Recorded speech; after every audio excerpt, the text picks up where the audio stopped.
Bonjour et bienvenue sur mon jardin dans les Landes. Alors dans cette vidéo, je vais vous parler du programmateur d'arrosage intelligent Rainpoint. Et avant toute chose, je tiens à vous informer qu'en fait il s'agit d'un partenariat non rémunéré. Ça veut dire tout simplement que je gagne pas d'argent avec, mais par contre je pense que ce produit est suffisamment de qualité et apporte suffisamment d'assistance aux jardiniers pour que je trouve important d'en parler et de le diffuser et de le faire connaître. Et donc je vais vous montrer dans cette vidéo comment s'en servir. On va déballer ensemble le colis et puis vous pourrez aller visiter le site et éventuellement acheter les produits en suivant les liens dans le descriptif de la vidéo, dans les commentaires.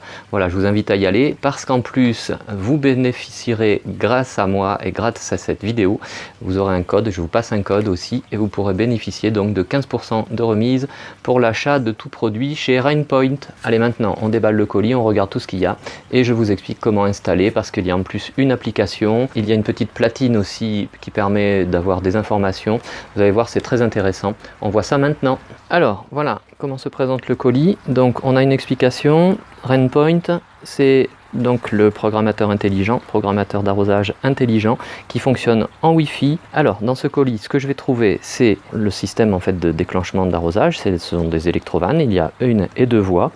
Et puis il y a aussi une petite tablette. En fait, c'est une petite platine sur laquelle on voit tout un tas d'informations et on va voir ça après. Voilà, et les informations du produit. Donc on va voir à l'intérieur ce qu'il y a maintenant. Alors, tout simplement, voilà, alors tout un tas de petits papiers que l'on verra après. La fameuse platine, voilà, la platine Rainpoint. Il nous est précisé ici que si l'on veut avoir une garantie de 5 ans, il va falloir s'enregistrer. On a un QR code, donc il va falloir tout simplement le scanner avec le téléphone. On va voir ça après. Et puis donc, garantie de 5 ans, on bénéficie de 180 jours pour pouvoir envoyer le produit. On a un SAV local qui existe, et puis un support téléphonique si on a besoin d'aide.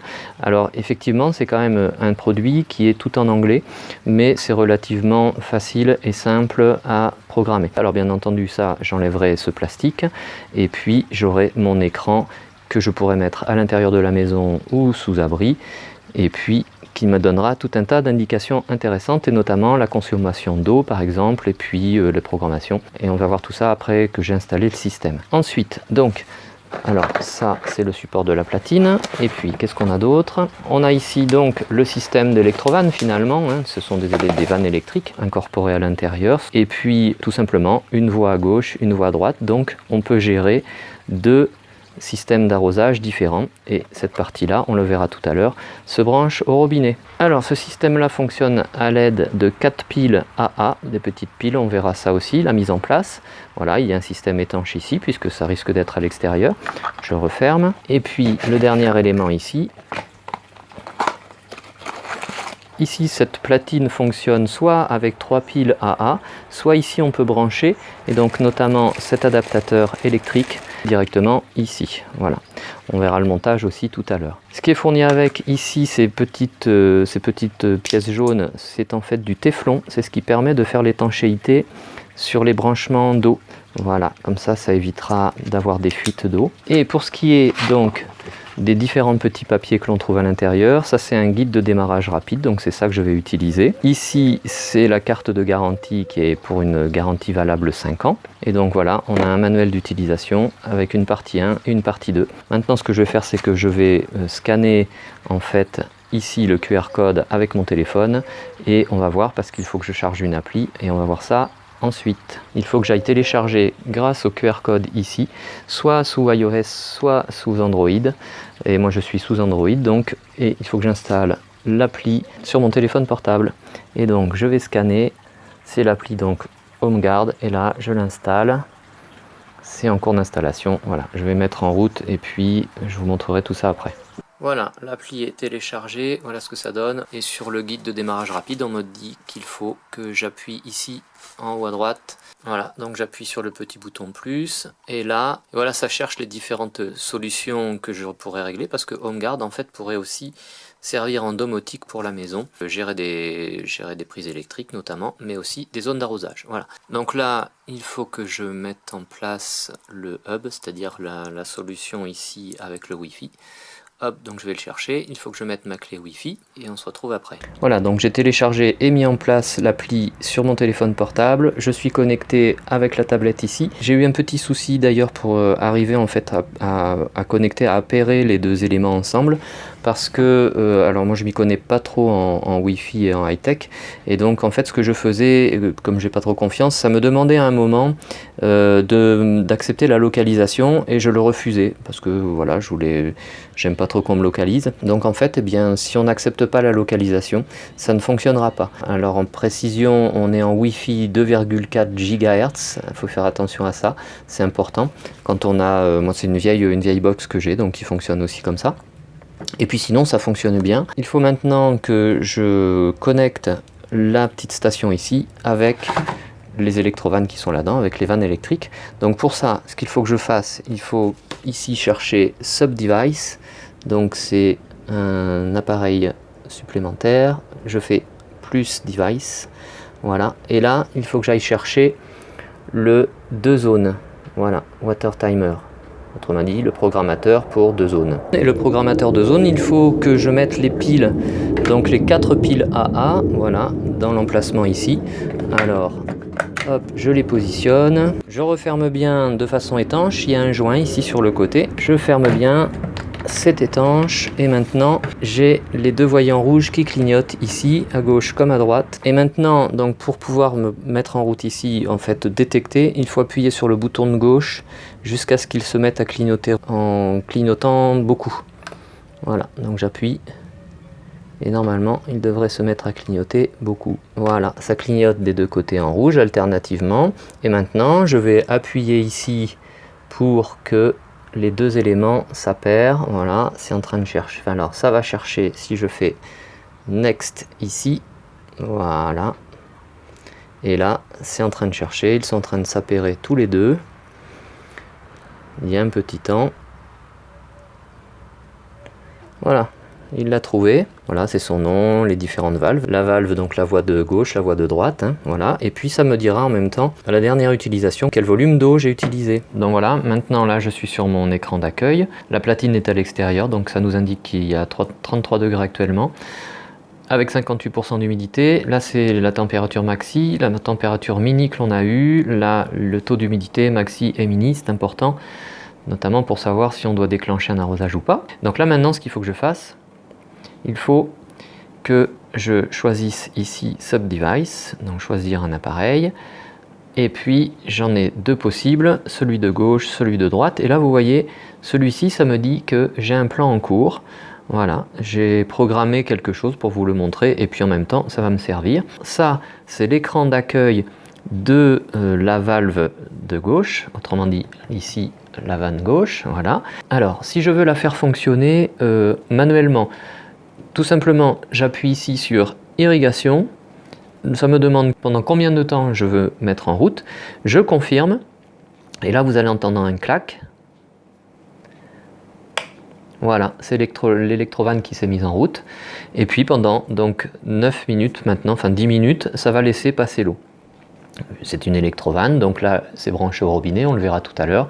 Ça va laisser passer l'eau pendant 10 minutes. Et puis, si je veux l'arrêter avant, parce que en fait là c'est un essai, je réappuie sur irrigation. Ça me demande de couper la procédure, oui ou non, je confirme. Et là, elle s'est arrêtée. Alors pour faire un plan, c'est-à-dire pour faire des programmations de démarrage d'arrosage, c'est ici, sur plan, planification. On peut faire jusqu'à 6 plans. Voilà, je peux faire jusqu'à 6 plans, et celui-ci, donc, c'est un plan où j'ai mis que je voulais que ça commence à 8 h du matin. Pendant combien de temps? Voilà, j'ai mis 10 minutes, et chaque jour, voilà, je le confirme. Ça peut être d'autres réglages. Là, je le confirme. Et maintenant, je confirme mon plan ici. Voilà. Et ici, je suis prévenu que le plan A va fonctionner à 8 h du matin, chaque jour, pendant 10 minutes. Voilà, et puis je peux l'arrêter si je veux. Voilà, là, hop, il ne fonctionnera plus. Il fonctionne. Voilà. Et si je veux faire un autre plan, là je choisis par exemple de démarrer cette fois-ci à 14 h. Je le valide. Je vais faire que ça arrose pendant, allez, on va dire 20 minutes. Hop, 20 minutes. Là par contre, je veux le customiser, donc je peux choisir par exemple que ça arrose le lundi, pas le mardi, pas le jeudi et pas le samedi. Je confirme, voilà, j'ai fait à ma convenance en fait. Ça me rappelle ici donc quel jour ça arrosera. Voilà, je le valide et il est en train de le faire. Et voilà, j'ai un deuxième plan qui est le plan B, pour lequel je sais que ça va démarrer à 14 h les lundis, mercredis, vendredis et dimanche. Et là aussi, je peux l'arrêter ou pas. Voilà, il suffit que je fasse ça. Et là, celui-ci n'est plus en route. Voilà, etc., etc. Donc maintenant, on va voir la mise en route avec ici l'appareil qui permet de déclencher l'arrosage, finalement, qui permet de faire la coupure d'eau ou pas. Voilà, et sur la platine, on voit donc le prochain plan, la prochaine planification, qui est pour 14 h aujourd'hui, et puis la dernière utilisation ici de l'eau que j'ai faite. Voilà, vous voyez qu'il fait en ce moment 36 degrés et demi, on est sous abri. Ça, c'est intéressant, notamment parce que comme ça va nous permettre de maîtriser un petit peu notre consommation d'eau, et par ces temps difficiles, c'est quand même relativement important. Donc maintenant, je vous montre le branchement sur le robinet, on va aller voir le branchement sur le robinet, et puis la mise en route par rapport à un système goutte à goutte que j'ai installé pour mes tomates. Alors il faut maintenant que je raccorde ici au robinet. Alors les robinets ont parfois différents diamètres ici. Moi c'est un gros diamètre que j'ai et en fait ici l'embout, eh bien il est fait pour ça aussi, c'est-à-dire qu'il y a une pièce qui est rajoutée ici, que l'on peut enlever. Voilà, moi c'est le cas parce que c'est fait pour un plus petit diamètre ici. Donc j'enlève la pièce, j'en ai pas besoin, je la mets ici pour l'instant. Et puis ici on a un collier de serrage. Alors il y a aussi un petit filtre à l'intérieur quand on a les eaux qui sont chargées. Et puis ici, sinon, on a ça, parce qu'on ne va pas tourner comme ça. Alors on va tout simplement tourner ça comme ça. Et puis à l'intérieur, il y a un joint. Donc a priori, il n'est pas nécessaire de mettre du téflon. Ça devrait bien jointer avec un joint caoutchouc. Et là, mon appareil va être relié à mon robinet sans souci. Alors il n'y a pas besoin de clé de serrage, hein, c'est serré suffisamment fort ici, ça tient bien. Et voilà, et il est mis en place sur le robinet. Et alors donc la pièce ici que j'avais enlevée ici, elle va me servir par contre pour mon raccord ici, puisque j'étais en gros diamètre et qu'ici ça sort en plus petit diamètre. Donc ici je vais la mettre ici et puis je vais brancher ici. Comme il y a un joint aussi à l'intérieur, normalement il ne doit pas y avoir besoin de mettre du téflon. Et donc hop, on raccorde comme ça. Et là j'ai mon embout. Puis je vais en mettre un deuxième parce que j'ai deux sorties, j'ai deux voies différentes qui peuvent me servir. Voilà, donc là je suis raccordé sur le robinet, tout simplement. Alors si je veux le faire fonctionner manuellement, c'est simple, écoutez. C'est parti, voilà. Donc là ça fonctionne, voilà, ça fonctionne là-bas au niveau des tomates. Je vais vous montrer ça tout à l'heure. Voilà, et puis là je vais le réarrêter manuellement parce que là ça oblige donc à faire un contrôle manuel. Voilà, là il est éteint. Et puis sinon c'est simple, j'ai l'appli ici. Donc là je vais vous montrer, alors vous voyez j'ai déjà consommé 0,7 litres. Et puis là on va aller voir donc au niveau des tomates. Là j'ai installé le système goutte à goutte, vous voyez ici au pied des tomates, voilà. Et puis une petite aparté, en fait ce système est quand même beaucoup plus pratique. J'avais prévu en fait de mettre un système avec un programmateur et des électrovannes à commande filaire. Ça c'est une électrovanne à commande filaire. Alors il aurait fallu passer des fils enterrés et tout, c'est pas pratique. Alors que là il suffit que je prenne mon appli avec mon téléphone. Alors le robinet est là-bas, le tuyau serpente ici pour l'instant, et puis les tomates sont ici. Et là, eh bien ici, j'ai soit ma planification, ici, soit je veux arroser manuellement. Ça me demande combien de temps je veux arroser. Là j'ai mis 10 minutes, je confirme. Et c'est parti, ça se met en route. Là j'ai mes goutteurs qui goûtent. Voilà, et donc pendant 10 minutes, mes plants de tomates ici vont s'arroser. Et puis, si je veux l'arrêter avant, voilà, ici ça m'indique le temps qu'il me reste à arroser. Et si je veux l'éteindre manuellement, je confirme ici. Et là, ça va s'éteindre. Hop, et j'ai consommé 1,5 litre, moins les 0,7 qu'il y avait tout à l'heure. Et on voit bien qu'ici, c'est la vanne de droite qui était mise en route. Voilà, la vanne de gauche n'a pas servi. Et puis là, bien entendu, les goutteurs ne goûtent plus. Voilà, pour moi je trouve que c'est bien pratique parce que je n'aurai plus de temps à passer pour arroser mes pieds de tomates et en ce moment, ça en a bien besoin. Si cette vidéo vous a plu, n'hésitez pas à liker comme d'habitude en mettant un petit pouce bleu vers le haut. Si ce n'est pas déjà le cas, vous pouvez vous abonner. N'oubliez pas de cliquer sur la cloche des notifications pour recevoir les prochaines vidéos que je vais faire. Et puis n'oubliez pas, donc Rainpoint, allez voir, c'est intéressant, ça aide beaucoup le jardinier et en plus vous pourrez maîtriser vos arrosages. Et je vous remercie d'être passé me voir, ça fait toujours plaisir et à bientôt sur Mon Jardin dans les Landes. Au revoir.